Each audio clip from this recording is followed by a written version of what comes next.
Okay, last time we are talking about government support for jobs. Who can sum up some of the main points? Frank? Well, I guess there wasn't really any, official government support for jobs until the 20th century. But the first in the United States government made to, to support jobs was the Federal Art Project. Right, so what can we you say about the project? It was started during the Depression in the 1930s to improve work system. So was it successful? Janet, what do you say? Yeah, sure, it was successful. I mean, for one thing, the project established a lot of like community art centers and galleries and places like rural area where people hadn't really had access to just right. But didn't the government end up wasting a lot of money for wasn't it very good? Some people might say that, but was that the primary objective of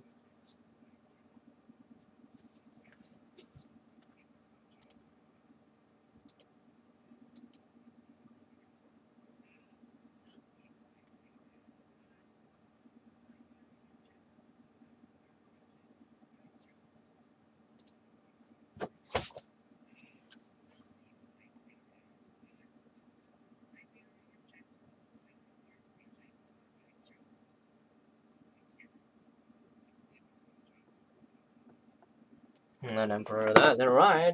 But then, when the United States became involved in the Second World War, unemployment rate was down, and it seems that this program wasn't really necessary any longer.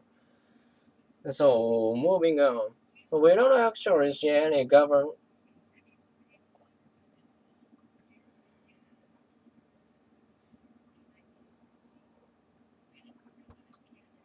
President Kennedy and other politicians started to push for major funding to support and promote jobs. It was felt by a number of politicians that has a responsibility to support jobs. What can we say? Soul or spirit of the country. The idea was that there be a federal subsidy, financial assistance to artists and artistic or cultural institutions.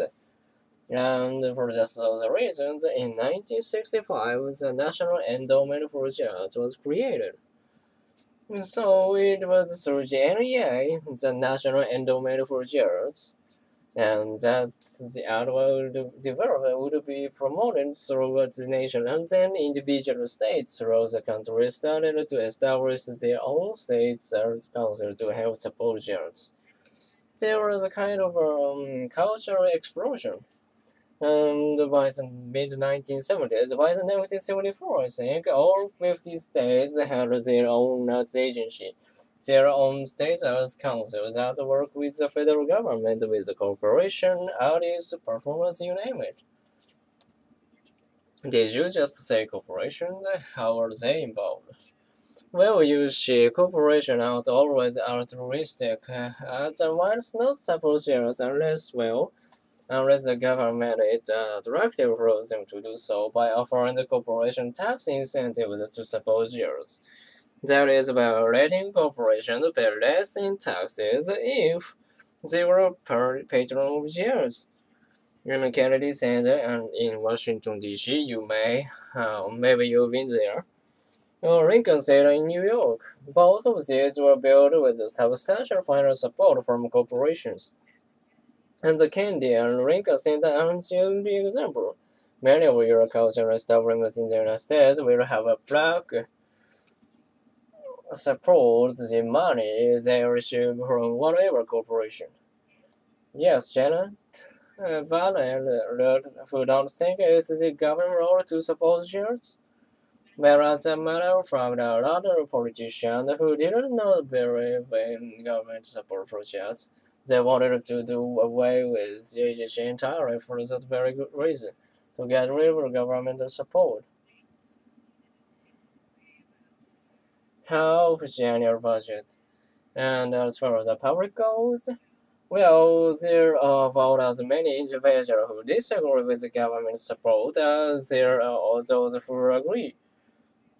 Artists in particular, you have lots of artists who support and who have benefited from this agency.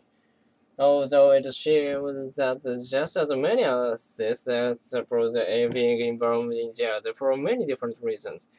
Reasons like they don't want the government to control what they create. In other words, the arguments both for and against government funding of jazz are as many and as varied as the individual style of artists who hold them.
Governmental support